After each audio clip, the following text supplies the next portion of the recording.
Do you keep missing important calls because they're not showing on your Galaxy Watch 8 even though they're ringing on your phone?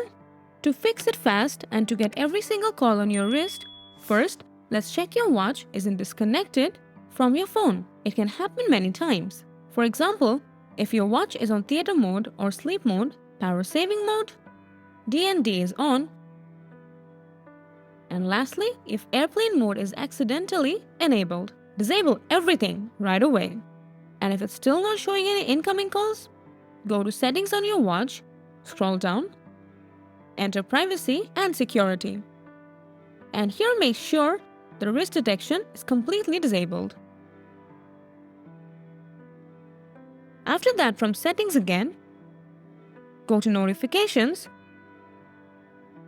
to phone notifications on watch, and make sure always show on both option is selected. Go back one step and enter advanced settings. After one another, make sure all these notification friendly options are toggled on. And after that, go back to notification settings now and enter the app notifications.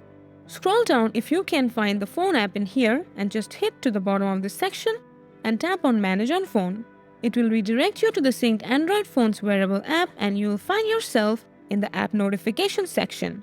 Here, just make sure your phone app is selected under Watch Compatible App List, or you can select Allow All in here. And after that, just go ahead and give both the devices a simple restart so that these settings can be applied properly. And all your calls will be synced to your watch from now on. See you on our next video. Thanks for watching.